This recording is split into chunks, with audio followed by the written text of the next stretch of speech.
Millions of people have lost weight with personalized plans from Noom. Like Evan, who can't stand salads and still lost 50 pounds. Salads generally for most people are the easy button, right? For me, that wasn't an option. I never really was a salad guy. That's just not who I am. But Noom worked for me. Get your personalized plan today at Noom.com. Real Noom user compensated to provide their story. In 4 weeks, the typical Noom user can expect to lose 1 to 2 pounds per week. Individual results may vary. And welcome back to our episode with Dennis Mortimer, part 2, Champions of Europe. Obviously, the reason he left, Ron's never really discussed it. You know, you can, you know, in that book about Ron and out here on it, what was it called again? It's called Ron's book, The Odd Man Out by Grant. The Odd Man Out, yeah. Because I did read it. I've read that. You know, in that book, there's no definitive answer. Yeah, there's plenty of speculation because obviously Ron's only quoted from what he quoted to the press. He's never quoted to the guy who wrote it. Yeah, absolutely. It's all, you know, sort of what the guys picked up, you know, from the newspapers at the time. So Ron doesn't have to have any input in that book, besides what is written by what he's actually said before. So you don't really know, what's gone on between the pair of them, and neither of them was happy enough to say, well, this is why Ron's gone, or Ron turning around and saying, this is why I've left. Just absolutely bizarre to think that he built such a great team, or teams at Villa, been successful. He's going to the quarterfinal of the European Cup. He's going to finish the job that he ultimately started, and then in the February decides to leave. But more bizarrely, and I say this more bizarrely, on the 20th of February, he is the manager of Birmingham City at St Andrews, who are entertaining Aston Villa. And as irony has it, the final piece to Ron Saunders' jigsaw, Peter With scores the winning goal in Ron's first game for Birmingham City. And I do remember, because I was there at the time, and I remember Blues fans singing, "We'll take more care of you, Saunders, Saunders," and Villa singing, "You must be mad, Saunders." Yes. And I think that the Villa were right, that he must have been balmy. And you look at it and you just think, was that a bit of payback to Villa to go to the arch rivals Birmingham City? Because it's just a no-no. You got to remember as well. He went to West Brom then. Yeah, he did, but that was kind of that was after. Yeah. But the rivalry between Birmingham City and Aston Villa, to leave Villa and then Jim Smith was sacked and Ron Saunders coming to Birmingham, you're thinking, oh my God, what's going on here? It's just bizarre. And then Villa turn up. Well, obviously Ron didn't want to be out of work very long. Well, this is very true, Yeah, you know, he had a family to look after, and he didn't want to be sort of lounging around his house and everything, and waiting for someone to knock on the door. Mind you, nice house he got. yeah, nice house, yeah. But so it was local as well, so it didn't mean he'd have to uproot everybody and family and everything. So he was just looking after himself there, Paul. I wouldn't have thought Ron felt, you know, this is two fingers up to Mr. Bendel or the Villa fans. Yeah. Ron was just doing Ron was just doing what he felt he needed to do for the family. Yeah. And I'm sure going to Birmingham, you know, is a bit like me going to Birmingham City as a player. Yeah. You know, which I did do. Yeah, you did. You know, at the end of my career. You know, I wasn't looking forward to it. Yeah. You know, because I was an Aston Villa ex-player, and I knew the reaction I'd probably get for the fans. But Ron's gone over there. The fans maybe thought, "Hey, we've got a manager who's had lots of success, won the title last year with his team. Team's now into the quarterfinal of the European Cup. He decides to leave. Crikey, this guy is serious to come to Birmingham City. Yeah, is he going to bring something magic to us?" He didn't. No, he never. No one's ever brought any magic to Birmingham. Paul Daniels couldn't bring magic to Birmingham, Dennis. Let's be honest. No, but he did that simply because it was a job. He wanted to do what he was always he was born to do, and that was be a manager. Yeah, he wanted to be there with players, and managers always think that they can get more out of players. Yeah, but sometimes you can, sometimes you can't. Did you see Ron after the game? Did you bump into him? I can't remember if I did, to be honest. Yeah. You know, Ron would have obviously been off doing press. Yeah, of course. What's the name? Interviews and everything. So and we wouldn't have gone anywhere near that area. And obviously I wouldn't have. I mean, I don't remember. I mean, Ron. I think when he was at West Brom, I sort of spoke to him more then. I think I was later on when I was playing with Brighton, I think. And I think we played against West Brom, and I think Ron was manager then. And I think I remember seeing Ron and just felt that he didn't look good. Yeah. I just felt that the pressure of obviously Birmingham City and then West Brom. Oh God, blimey. Kill anybody off that would. Yeah, no. I just looked at Ron and thought to myself, "You're not looking well." But I wasn't going to say that. Yeah, I wasn't going to say that to him. Yeah, but he certainly wasn't looking. Yeah, he didn't look as if he had that strength. No. That he looked when he was with Villa. He always looked very sure of himself. But I felt when I saw him at West Brom, I just thought, Ron, I think it's time that you left. Yeah, and got out of it. You don't need it. Yeah. But it wasn't soon after that he did do the thing that he needed to do was to get out of the job. And what you needed to do, Dennis, was go over to Dynamo Kiev and put them to the sword. It was a 0-0 draw, but it wasn't in Kiev, was it? You played 300 miles south of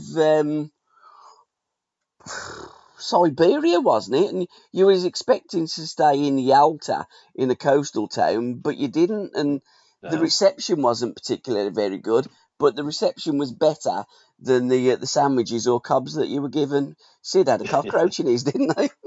Yeah. I think, again, looking at Rob's, it's interesting again. The attendance was 20,000 in the stadium. Yeah, it was. Yeah. When you looked at it, it looked as if it was more than that. Yeah. Yeah. Because there was no roof on the ground. It was just all open. Yeah. Yeah. Which must have been a disaster for playing there and for the fans because the weather there must have been at times atrocious. Yeah. Well, it would have been. I mean, it was March then, but was it still icy cold? I mean, because it's. Well, I think that's why we didn't go. Yeah, that's why we didn't go to the original place. Yeah. Because of the weather. Yeah, I think it was just. So on February the 19th, a directive from European footballers' governing body that the Dynamo club must confirm a venue within 4 days. So they hadn't confirmed the venue, actually. And there was only 4 days to go before the game. He played in the salt mines. Anyway, the deadline was duly met, even if Villa were a little wiser for finally knowing where they would be playing. So it was now being played in Simferopol. Yeah, I couldn't pronounce capital of the Crimea. Yeah. 300 miles south of Kiev. Yeah. I suppose it was. It says here it was a name. This is what Rob puts it. It was a name which meant nothing down Whitting Way. But at least preparations for the 2,000-mile journey into unknown territory could finally be set into motion. I don't know how many fans would have made the way. I think they came on a chartered flight with us. I think. Yeah. But that was the thing as well about that trip is that usually we would leave straight after the game. Yeah. On that evening, but we couldn't do that. Yeah, with this game, It wasn't allowed to fly at that time of night. Yeah, so we had to stay overnight on that one. Yeah, so it was. So this is the interesting thing. So so we had to go by their airline, Aeroflot. Yeah. It was a 160-seater jet, which took off from Birmingham on the first day of March. The players and officials were accompanied by, and this is the interesting thing, 150 steaks, 12 dozen eggs, and 112 pounds of potatoes, bread, cereals, coffee, and tea. It was perhaps just as well, given the shortage of food in Russia at the time. Even if Villa's culinary caution could initially be rendered a futile exercise. Yeah, so that's what we had to do. I think those who were sort of dealing with, the logistics of it thought it would be a good idea. Yeah. To put a few things on the plane which should be run out of food. Yeah. I mean, there was enough steak there for your weekend, wasn't there? There was really, yeah. No wonder 150 steaks. I don't know how long that lasted. Yeah. No, when it was 0-0, you couldn't move running around. Yeah. I'd be interested to know how many Russians pinched our food as well. Yeah. Well, let's taste their steak. Let's see what it's all about. Oh, dear God. But it was that was a trip. The second leg, you won 2-0. We did. And somebody had a dislocated elbow. Yeah. Painful. I did, yeah. But there's some really good info about when we went in, because I just got to talk about the rooms that we had quickly, Paul. And if you remember Terry Weir, who was the club photographer. Oh, Phil, I don't know. Did you know him, Terry? No, I didn't. No, okay. So Terry went everywhere with us. He was the actual official club photographer. Yeah. Right. And this is something. This is a quote by Gary. They messed us around a lot. Some of the lads took photographs of the hotel rooms. There were no curtains at the windows. It was difficult to get hot water. And the hotel staff insisted on giving us early morning calls we hadn't asked for. The noise outside during the night was pretty bad too. They did everything they could to put us off. Right. So there was some shenanigans going on, with supporters shouting and making a noise and everything. At least club photographer Terry Weir helped to keep the players' spirits up. Famous at Villa Park down the years for his endless supply of wine gums and sharp wit, Weir walked into his Spartan bedroom and declared, "It looks like I've already been burgled." At breakfast the next morning, he again had the assembled gathering in his fits of laughter when he quipped, "I didn't mind the dead bed bugs, but I objected to all the family coming to the funeral." and there's actually a picture. There's actually a picture in the book, in the Road to Rotterdam, of the toilet, and it looks like one of those things, those toilets you would see in Train Spotting, with dirt and everything all around the pedestal.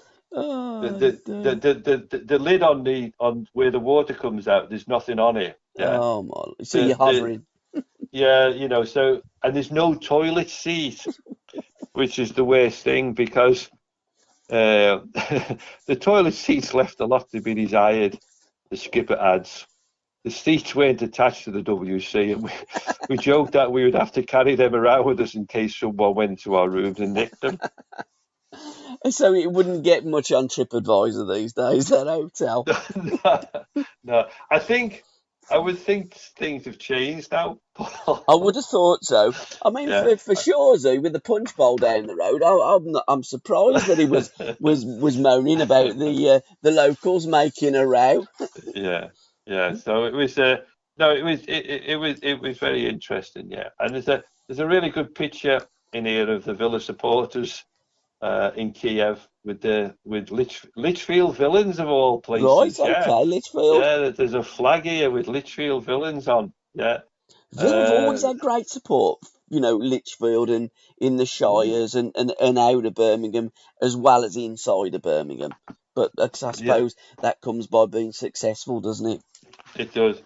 The interesting thing in that game is that that was Andy Blair made his introduction into Europe as well in that game. Des had to go and play alongside Ken McNaught because Alan Evans was injured.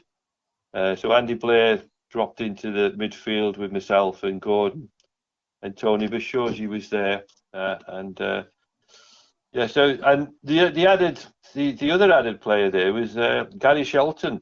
Yeah, had come at the same time as we came the season before, and he was again a young lad who Ron had plucked from Walsall at the time.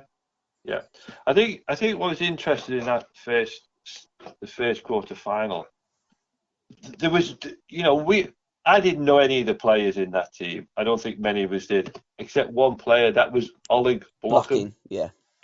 Now he played in the away game, and he was a bit like he played a little bit like Rummenigge. He was a good player blocking. Good player. And so I think he was again they were a very fit, strong team as we expected. But we stopped them from creating too many chances and opportunities, and we really nullified that threat, I think, from blocking. He didn't play in our own game. Yeah. Right. Looking at the teams, he didn't play against us. Yeah. So I think Dynamo, however they say it, I'm sure that means army. So be the army. I'm sure it does army team of Berlin and not army team of Kiev. I'm sure because Dynamo Kiev, they were quite a side back in the day. They were, and say blocking was one of the best players because again it wasn't they didn't play as Ukraine, it was all part of the USSR, wasn't it? And I remember as a kid watching them Kiev team and certainly watching the USSR, and they had some good players, and he was the head boy. He was the top man there of that side blocking. I suppose we should say as well, Paul, is that obviously with the resignation of Ron,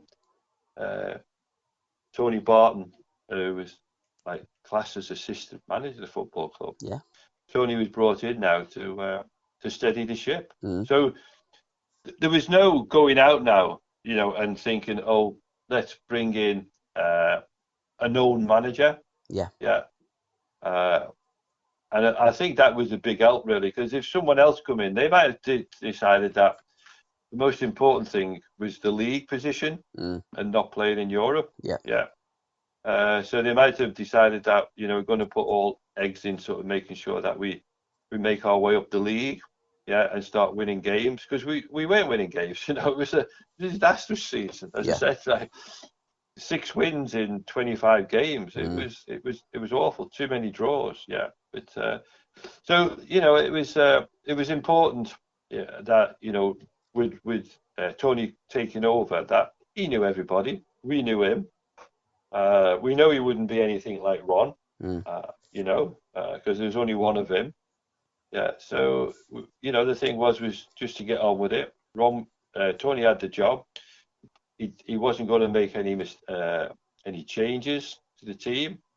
I don't think I think one of the things was probably that we didn't have the money to buy players anyway. This might have been one of the reasons why Ron had decided to pull the plug. But anyway, this was important stage for us, having Tony in charge. But what he did really was just let us get on with it.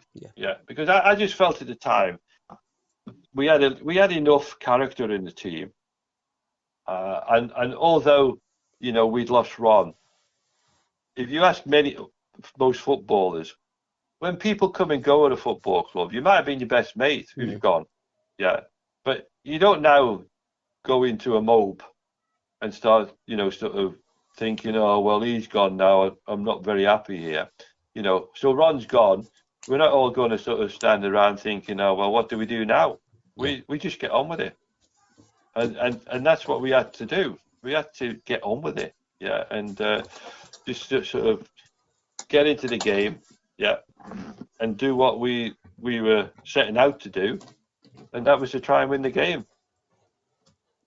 And on Paddy's Day, St Patrick's Day, 1982, that's what you did. A 2-0 win against Kiev saw you through to the next round against Anderlecht. A Gary Shaw and a Ken McNaught goal, 38,579. So the economy in Birmingham was picking up as well. There was almost a full house there. Tremendous goal by Shawsey. He's done his wiggly worm kind of act, hasn't he? Made himself that bit of space, and I suppose if we're being critical, the goalkeeper, he could have got down there and kept it out, but sure, it's a great strike and an early strike as well, and I think it probably caught him on the bit flat-footed, the goalkeeper, and it's at 1-0 Villa, and you're on your way, ain't you? That's absolutely. It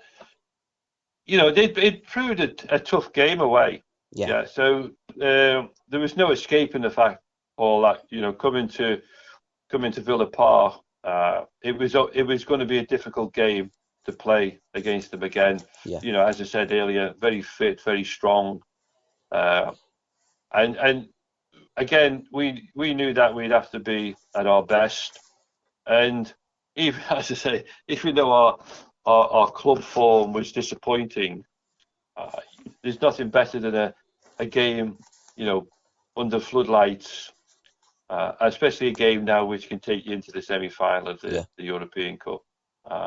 So, we stuck at it. We got the goals that we needed. I think Ken's obviously came later on in the game, but it was nonetheless a goal that we needed just to make sure, But again, we kept a clean sheet in 2 games. Both games were a clean sheet. So I think that just said a great deal about our defensive qualities. The Jimmy in goal, Alan Evans and Ken McNaught dealing with anything down the middle. So it was another good show, and we're through. But the thing from my point of view is at the end of the game, as you mentioned, 88th minute, I've gone down. I've been tripped on the edge of the box. I've been played a 1-2, and I've fallen badly onto my left arm. And at the time, I'm thinking that I've broken my arm. But after getting to the hospital about an hour and a half after the game, it couldn't have happened at a worse time. 88th minute, whistle goes 2 or 3 minutes after, and the fans are leaving the ground. The doc decides to sort of take me in his car. And I was just sitting there with the fans, all trying to get away from Villa Park. The hospital's only 5 minutes away into Birmingham. And I've spent over an hour in the car in probably a lot of pain, but at the same time, I've got no idea what I've done. So it wasn't until we got to the hospital that they took an X-ray, and it was just deemed that I strained a lot of ligaments in my elbow. So I think that was fortunate. If I'd have done anything worse than that, then maybe that could have been the end of my season. I don't know, Paul. I don't know. Because you can't. I don't know how quickly something would heal in that. I've never known anyone to sort of, in football anyway, to have an injury where they've sort of broken their elbow. Where it's sort of snapped in half. Because that's what I thought I'd done. It was like I think what had happened, Paul, in all honesty, I think it was like a dislocated shoulder. Where it's just sort of, it's all sprung forward in an awkward position. And because of my weight, I think it's bent my elbow the wrong way. Which is unusual when you fall down. You normally sort of collapse on your elbow. But I think my hand must have twisted round, and it's sort of now, my hand's gone down in such a way that it's forced my elbow, my joint, to sort of pop forward into a position which it shouldn't do. And then just pop back. So it was a painful injury, but obviously, once I knew the diagnosis, it wasn't a question. It wasn't going to be difficult for me to keep training. I just had to keep out of games. Yeah, so I could keep my fitness going. Did you miss the Ipswich in the Arsenal game? Because you had 2 away games back to back after that. I missed a few games, Paul, with that. I probably missed about, I don't know, I think it was about 4 or 5, actually. You got Ipswich away, Arsenal away, West Brom at home, and then the first leg of the European Cup semi-final against Anderlecht. Yeah, so I was back for that. Yes, he missed 3 games. Yeah, so... What was that like? And was it best playing them?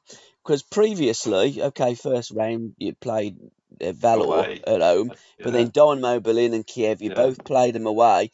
You were drawn to Anderlecht home first. Was that an advantage or a disadvantage? How did you feel going into that game? I don't think it really mattered to us. Yeah. Yeah, I don't think playing away or playing at home has any advantage at all, to be honest. Yeah.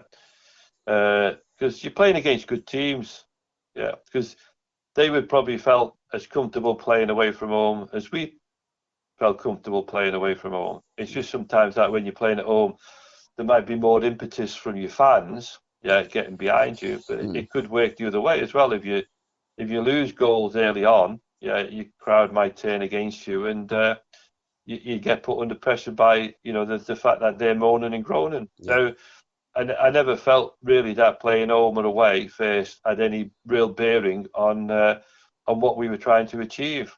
Yeah, so I think in the first game at home, it looks here from the team is that we're pretty much back to our what I would say probably our first 11. Yeah, everybody's fit. So we go into that game now with everybody fit. Again, there's another 38,000. Yeah.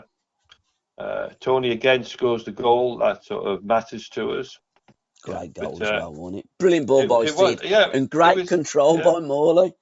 Yeah, it was typical Tony, the way he's shimmied and picked the ball up halfway in their half and then gone at them and delivered a great goal again. But I think there is something interesting that I read about the way they played.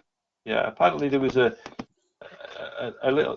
part of the Belgian press just felt that the manager, who was called Ivac, Tomislav Ivac, he says here, the strong feeling was growing, that in 1982 might just be Anderlecht's year, despite widespread antagonism towards the coach, Tomislav Ivic, whose largely negative tactics offered a stark contrast to the cavalier approach, which had accompanied much of the club's early domestic and European success.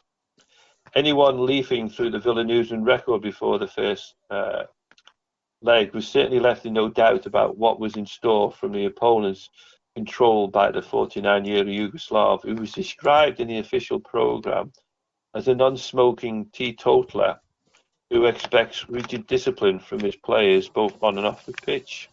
Well, I suppose that might have been levelled at Ron Saunders at one stage, mightn't it? You know what I mean? Yeah. But I think that the fact that Ron did like a cigar, and he certainly wasn't a teetotaler, he wouldn't have fallen into that category, but it certainly might have done. But Ivic's game had already gained notoriety in Belgium, based as it was on a well-organised offside trap, combined with mass attacking, or rather more frequently, mass defending. It's the way kids play in school, was the description afforded Ivic's tactics by one Belgian journalist, who added ominously, expect that discipline is unbendingly applied. So he was getting stick from his press, about the way they were playing. And I think I tend to remember Anderlecht being the kind of side that had a bit of swagger about them, going back in time. Oh, they were a crack side, Anderlecht, in the day, yeah. Yeah, you know, and so all of a sudden now they've put this guy in charge. Yeah. Yeah, and he's what's the name? He's looked to play a different type of football. Yeah, so Again, that's what they do, don't whether they? that was good for us, I don't know. Yeah, you know, maybe it was good for us. Yeah, from that point of view, that they had more a defensive side than an attacking side. Yeah, and so it was up to us to break them down. And I think what you got there is you only need one goal, Paul. Yeah. Yeah. And if the other team are very much sort of centered around defending, in a way, it probably makes our game easier. Yeah. Because if they just sit back all the time and just look for what was probably called a counter attack, because that's probably how they would play, then that would be beneficial to us. This is something from the Birmingham Mail. The outcome, not unexpectedly, was a dour, sterile contest which prompted a scathing attack on Anderlecht's boss by Leon Hickman in the following day's Birmingham Evening Mail. If ever there was a way to kill football in 10 years, Hickman wrote, Evac has found it. Yeah. Clearly a negative thinker, he has found players of undoubted skill and turned them into a collective farm where everyone does exactly as told and free expression is allowed only if it is ordered. Football communism, perhaps. That was a scathing attack, having, you know, from Leon Hickman, you know, after we played them. Yeah, so I don't think he lasted that long after, because the I would have UEFA thought so. Cup final in 1984 against Spurs, Van Himpst was the manager. Yeah. So it may well have been his last. You probably killed him off, Dennis, basically. Yeah, well, I doubt if we killed him off. I think he probably killed himself off. Absolutely, because yeah. You got to remember is that, you know, it's not the players. Yeah. You know, the players want to play a certain way, and Exactly. you be told to play one way. It's management, isn't it?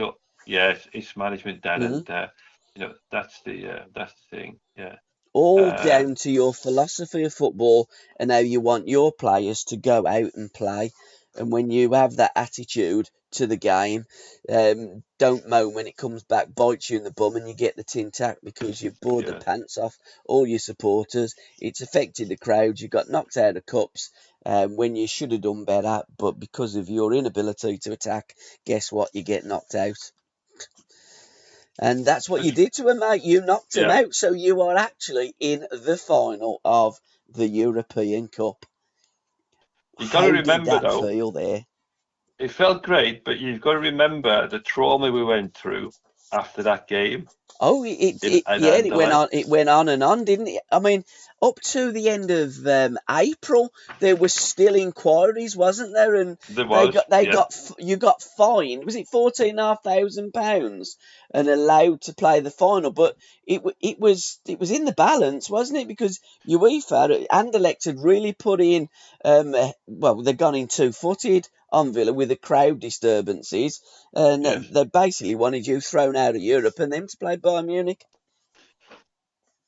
It was one of those periods where I personally felt that there's no way that UEFA could throw us out of the trophy, because the incident really took place, and it was really something that was over very quickly from the point of view of what happened. Yeah. And it made no difference to any of the players on the pitch at the time. Yeah. And they were just clutching at straws. Yes. Yeah, they were. And I just found that the longer it went on, I just said to myself, well, why are they doing this? Why are they denying us our place in the final when we've done everything right? We've not made the problem. The problem has been something off the pitch in a way, but because the supporter got on the pitch, obviously, you know, it's as a now if it had affected a goal scoring opportunity, if it had meant that a player was tripped up who was about to go into the box or something and get onto the end of a ball, then but the fact that it was a non-event, I just think it was like that. And it's a couple of quotes here, you know, finally we get there. But Alan Evans quotes here. He said he was I was more excited that night. This is the Anderlecht than when we won the final. Yeah. When people ask about my best memory of the competition, I always say Anderlecht because it was such an achievement. Yeah. To have reached the European Cup final, it gave me goosebumps. That's Alan, yeah. Yeah. And I then got a quote underneath. You know, there's quite a few of us quoted here in the book. So it's good to look back and think that, you know, we said these words. I go on to say, it suddenly hit me that we were in the final. I wasn't even thinking we might win it right at that moment. It didn't matter. I was just happy. And we had proved the London press wrong. They felt Ipswich Town should have won the title the year before, but we had now proved that we were worthy champions. So I was more sort of interested in, you know, the fact that, you know, this is now, you know, fingers up to the London press because, you know, they were so much behind Ipswich that, you know, we'd proved now that having got to the final, we'd been worthy champions, you know, a bit like Forest had done when they got to the final. Gordon Cowan's quoted, "The feeling at the final whistle was unbelievable, almost as good as winning the final. It was such an incredible achievement to get there. I can't begin to describe the emotion in the dressing room afterwards." There's nothing worse in football than losing the semi-final, and having come this far, we were determined it wouldn't happen to us. We just played our normal game. It was brilliant to think it had got us to the final. Yeah. So Swaney, we felt we had climbed our Everest when we won the semi-final. Now everyone was wondering if we could repeat it, you know. So, you know, there's quotes like that that go on. I think basically, you know, we're asking all the players, but yeah, we're there. Yeah, I think what happened, you know, I think it was that Dennis Howell got involved. Yeah. Yes, he probably did. He was very good, wasn't he, Dennis? Yeah, he was because. So obviously now we're having to, you know, answer to UEFA, and it was the Villa party included FA Chairman Bert Millichip, Secretary Ted Croker, and former Minister for Sport Dennis Howell. They claimed the Belgians ignored UEFA guidelines for crowd control, sent supporters to the wrong areas of the ground, and failed to enforce effective segregation. They ain't got the best record, have they, to be fair, the Belgians in Europe? No. And so McFarland was certainly happy with this. This is from the UEFA, I think, yeah. He was happy with their arguments, commenting afterwards, "I am satisfied that Aston Villa followed to the letter all the UEFA ground rules on the sale of tickets and stewardship."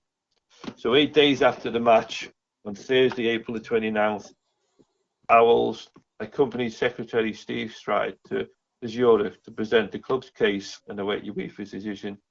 No one Anderlecht would claim that they had been about to score. It was a nerve-wracking experience, as Stride vividly recalls. He said, "I must admit I feared the worst because I certainly couldn't recall the state of play when the match was stopped." He says, "Well, I do. I remember it. There was nothing like a goal-scoring opportunity. From the moment we entered the room for that Irving and George, I felt we were up against it. English clubs could always seem to be more heavily punished than other European clubs." Then Dennis, bless him, came up with a question which ensured the game would not have to be restaged.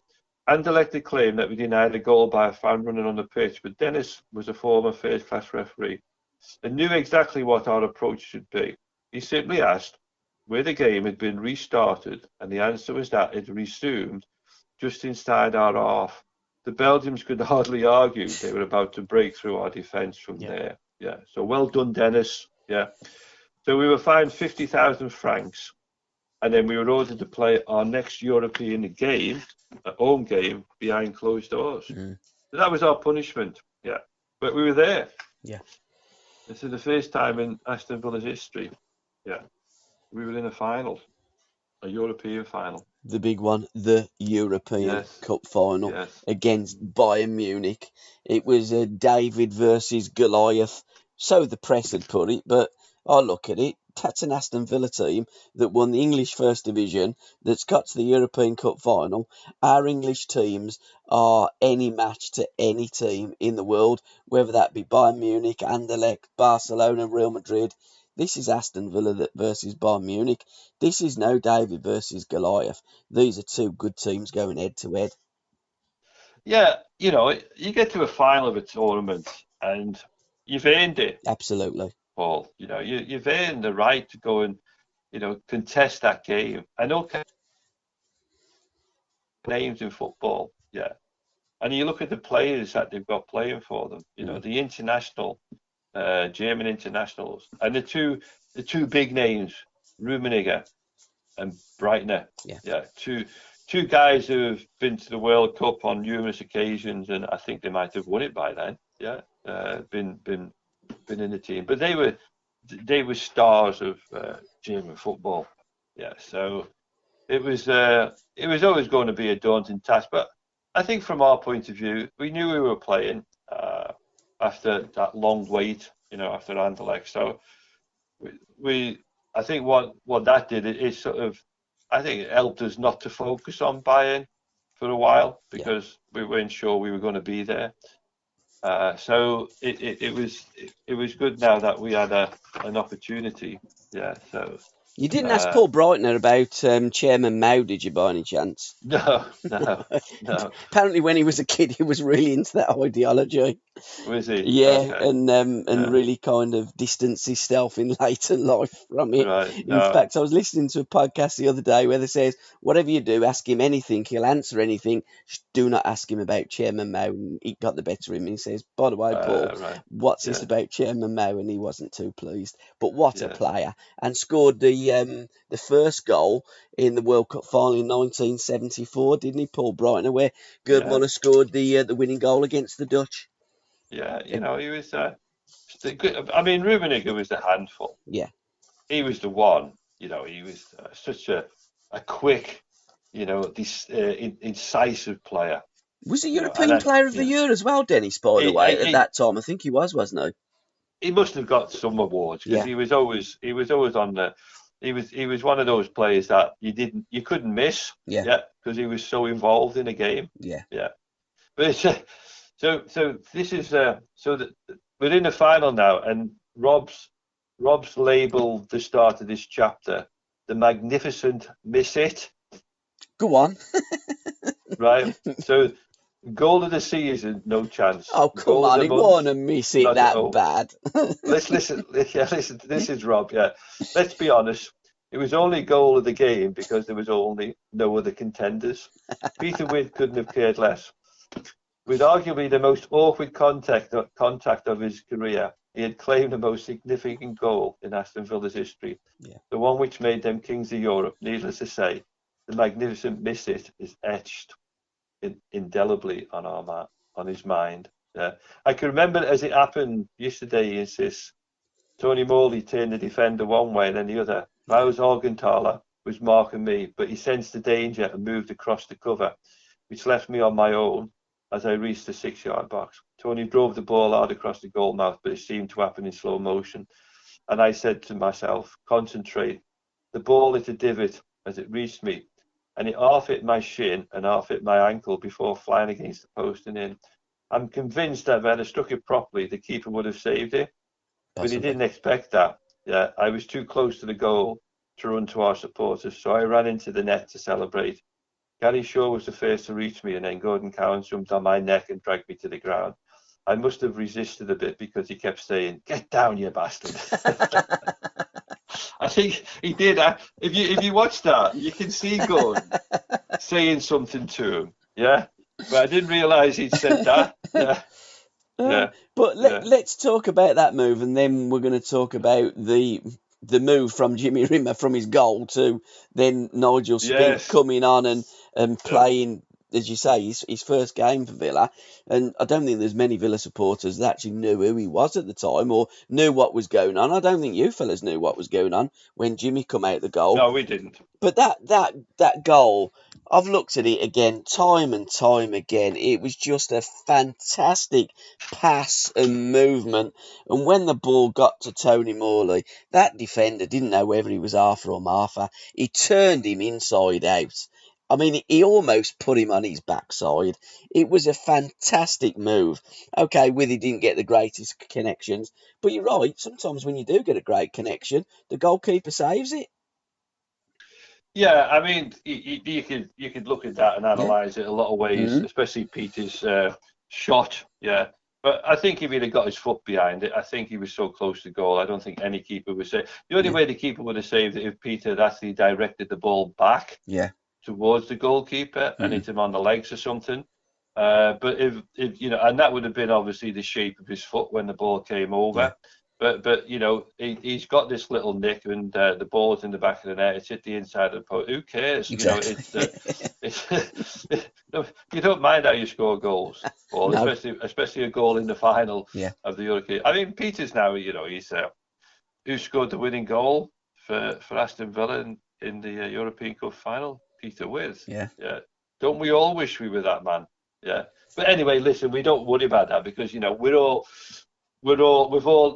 had a charmed life really going through the European competition. You know, we've had to endure an awful lot in our travels and everything. But now, you know, here we are in Rotterdam playing the final, and it's you know, it seems I think I don't know what it was, but there seemed to be the lads were so relaxed, Paul. Yeah.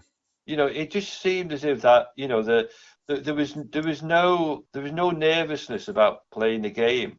Yeah. And probably because, you know, one of the things that we never did, and we never did this with Ron either, is that we never spoke about the opposition. Yeah. Yeah. Obviously we would know about the opposition, but we'd never have a sit down meeting and you know go through like loads and loads of slides or have a flip chart talking about how they play and everything. That was up to us as players to understand that once we're on the field of play, they're thinking about how we're going to play as well. And I think I remember reading something. I've got a newspaper clipping that I read about Paul Brighton, where he says something about Aston Villa don't play like normal English teams. They play a different way, and I don't know what that other way was, but I think I was just wondering at the time when he said that whether it was a bit of kidology. Yeah, probably. But as I said earlier about how the way they played in a way that, you know, if we'd have had a look at them and how they played, it might have given myself and Des a little bit more information about how we might have fared in that game, you know, from the point of view of making those runs that we like to do. Because, as I say, I can't remember making a run where I got beyond the defensive, the centre half. So, you know, I think they'd obviously done their own work on us and made it difficult for us to play the game we wanted to. So, I think from our point of view, we just had to make sure in midfield that we competed, and we made it as difficult as possible for them. And I think we did that all over the park. I think, you know, everybody was having to, I think, raise the game against, you know, a very good German side. And, you know, I think that was it really from our point of view, is that we all knew what we had to do as a job. And we went about it in a way that, well, if we can stay in this game as long as we can, the longer it goes, we always say that you'll get one chance. And we got that chance, and they had chances. They had a lot more chances than we did. But I think when you think back on it, and you think about the swap we made in goal, I think that was the story of the game, really. Besides the goal, I think the story of that game was Nigel Spink. What was the players' thoughts when that happened? Because, you know, your goalkeeper every player is important. Of course they are on the pitch.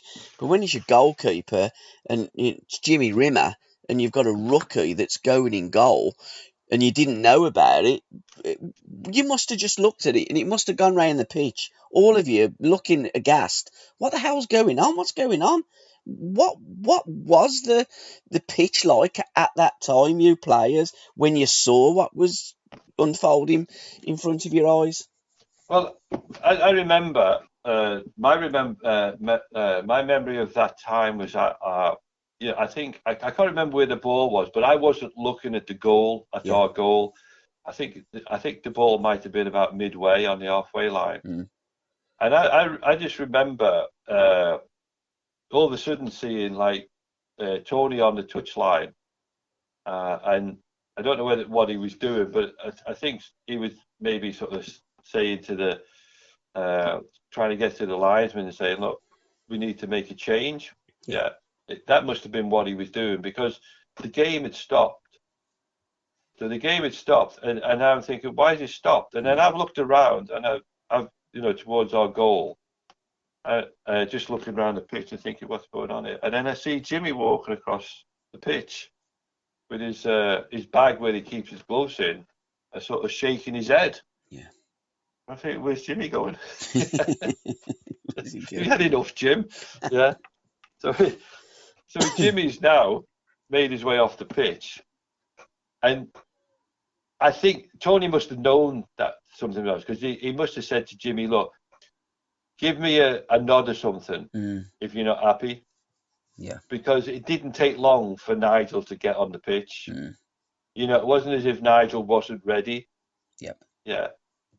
I think Tony knew this was going to happen. And I think as soon as he got that nod for Jimmy, I think he immediately said to Nigel, get yourself ready, you're going on in a couple of minutes. Yeah. So there you go now. His first game in the first team. Yeah. Yeah. What a debut. He's not played before. No. He's not played in the first team before. Yeah. So if he's not played for us before, what are we thinking? Exactly, yeah. We're thinking to ourselves, well, I've never seen Nigel in goal. No. Yeah. Is he any good? Well, that's what you're thinking, ain't you, really? Let's be honest. Well, we know he's decent, because obviously he'll have trained with us. But a lot of the time when we did our training, he probably was away with the reserves. And we would probably just be smashing balls at Jimmy. Yeah. Normally you'd probably bring both keepers over so they have a break. But I don't, I can't remember sort of as having too many sort of shooting training sessions where it was just, us and Jimmy. Because Jimmy was always one of them that, if someone sort of, so what you normally do, you'd line up, you'd be in a line, and Ron normally would just be on the edge of the box, and you'd play a ball into him, he'd lay it off, and then, you'd smash it into the back of the net or try to beat Jimmy with it. But, so Jimmy would sort of close the gap down a little bit and be standing on the 6-yard box, or, and then some clever so-and-so would then chip him. Yeah. And when anyone chipped Jimmy just let it go in the goal. Yeah. He didn't go for it. And he'd just say to the player, you wouldn't do that in a game. Who was the player that would always chip him? Well, there'd be one or two who'd have a go, who'd fancy the chances. But, it'd probably be Morley or Gordon probably, who just tried to chip him. But, but his answer to that was he'd never go for it and say, yeah, you wouldn't do that in a game. Yeah. So again, I can't think of really too many times when I might have seen Nigel in operation. Yeah. Yeah. On the training pitch. But he must have been there. He must have joined in with Jimmy, because, it would have been physically too much for Jimmy to, have shot after shot. It wasn't the way you'd work, it wasn't that, you'd have your both goalkeepers there anyway. Yeah. So, but anyway, so he's on the pitch now. Yeah. So best thing for us to do is just get on with it. Yeah. Yeah. That's all you can he's do. On. Yeah, he's on there, Paul, because, he's our second goalkeeper. And Tony knows what he can do. Because it was probably Tony who spotted him, when he brought him into the football club, because he was chief scout at the time. So, Nigel's good stature.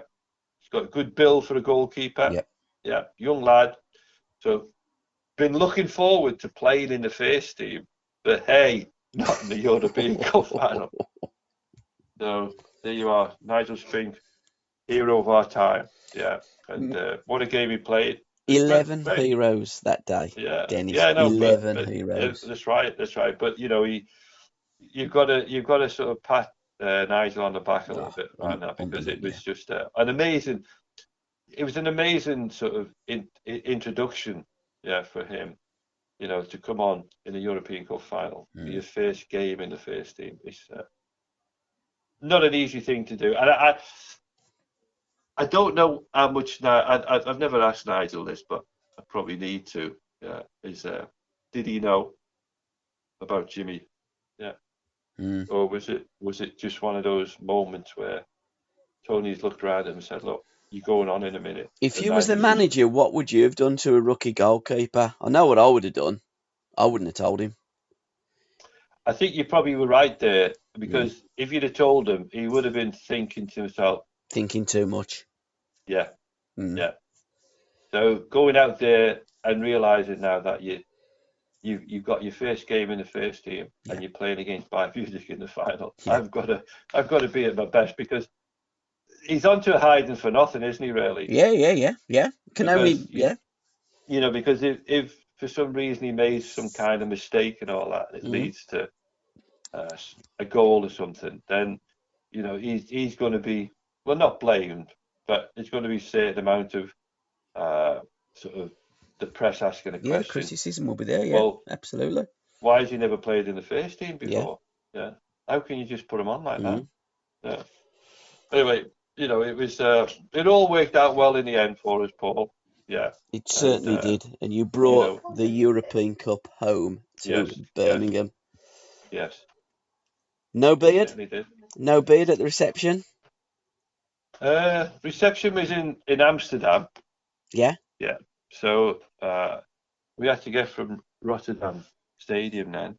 Yeah. And did you parade it around the streets of Birmingham as well, Dennis, like the League Championship? We did. Yeah, we did. Yeah. I think the good thing about winning the trophy on the night was that we were able to get it and parade it round the ground. Yeah.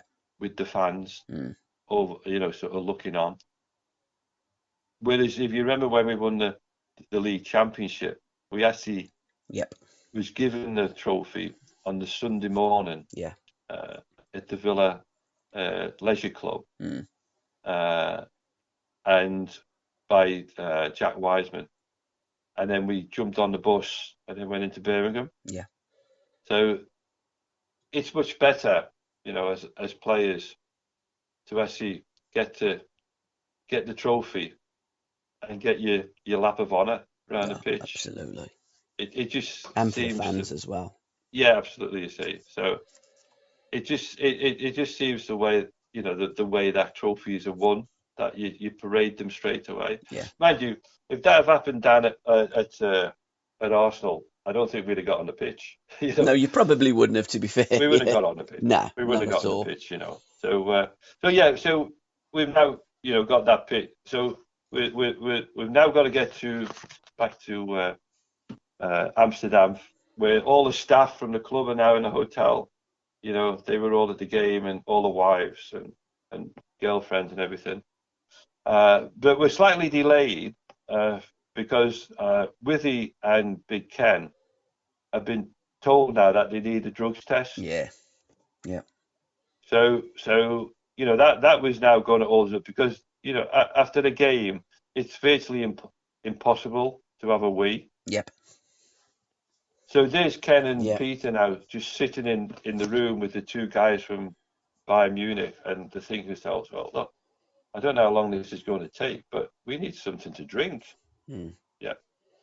So the story Ken tells is where he now sees a guy walking past the room they're in with a crate of beer. Yeah. So he quickly runs out, grabs all of it, and says, "Can you get us one of them?" Yeah.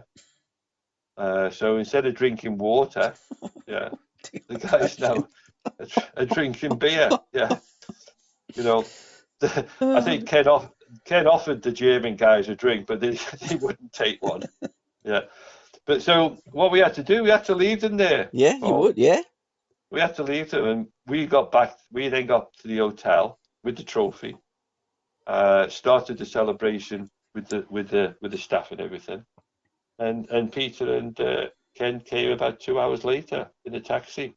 So by the time they got there, the night was over. Yeah, because I think it was about after 12 o'clock. Well after 12 o'clock by the time we got back to Amsterdam. So, the lads would have been they would have been buzzing because of winning it and everything. But I think quite a lot of us as well would have been looking forward to getting some kip, because we were up the next day pretty early to get back to Birmingham. Yeah. So it was flying back into Birmingham Airport, which was great. Yeah, didn't have to sort of travel somewhere too far to go to get back to the film. And it was back into Birmingham, and I think it was a few days later at the weekend then where we had the tour, with the cup into the city centre again, in front of all the fans.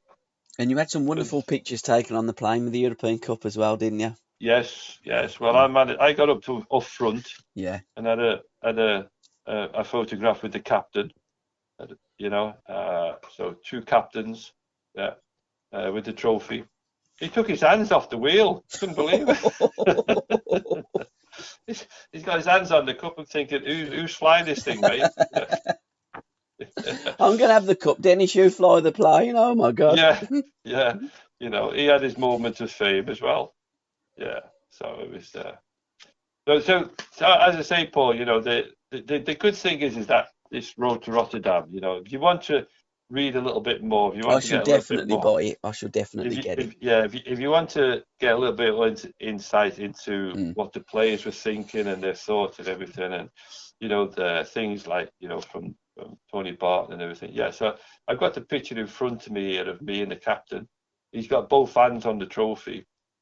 He's got a hat on, which has got European Cup winners. I've got his hat on, yeah, which is like got the badge on and everything. And I can just see over my shoulder there is someone else at the wheel. Yeah. They usually have two pilots. Yeah, just in case. Just in case. Yeah. So it was a happy homecoming. Yeah, absolutely. And everybody's sort of well pleased, and it's back to the fans. Yeah, superb. Yeah. And you've got how many evenings have you got to celebrate it now, Dennis? I know that you're at the Copthorne on the 30th of September, 30th of this month, aren't you? With the George Best and Duncan Edwards night. Yeah, we're going to be there with obviously Jim Cadman, who's looking after us with our AV40 stuff. Yeah.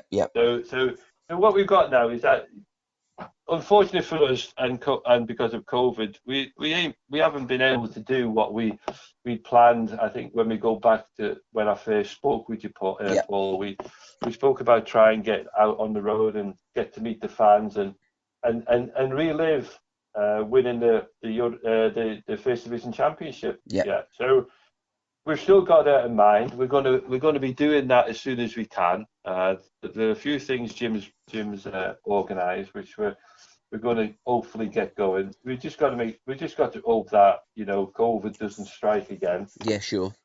And puts putting our opportunity to get together with the fans, because that's what it's all about. It's about us meeting and reminiscing with the fans from sort of 80, 81, 82. Because what we do now is that we move into the 40th year and sort of celebration of winning the European Cup as well. So this is a double header. Yeah. This is a double header. So we would open to have had a big meal with the fans at the end of last season, but that wasn't possible. So what we're doing, we'll be looking forward now to sort of doubling that up at the end of next season, and on the celebrating winning of the European Cup, as well as having previously won the First Division Championship. So they're our plans. and we'll keep everybody informed. Those who are interested, there's our AV40 tribute site, which they can go to. We've got a Facebook page as well, which there's plenty of fantastic photographs of the guys from that period, and we'll probably be putting a few more on now because it's the European Cup year. Yeah, and we'll be finding a few photographs that we can put up onto the Facebook page. So those who are interested in it and want to really get involved, and we want to find out more about everything we're going to do. As I say, is get into the AV40 tribute.com page, and you'll get everything that you need to know. Absolutely, Dennis, and I'm just going to reiterate that on Facebook, guys, it's AV40 40th Anniversary Tribute page. On Twitter, it's at AV40T, and the website that ties it all together is AV40tribute.com, and we have pages and Twitter feeds, Villa through the years.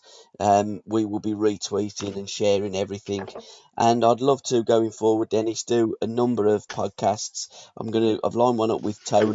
I'd love to talk to all of you guys about your memories of being champions of Europe, and we will help you as much as what we possibly can, sir.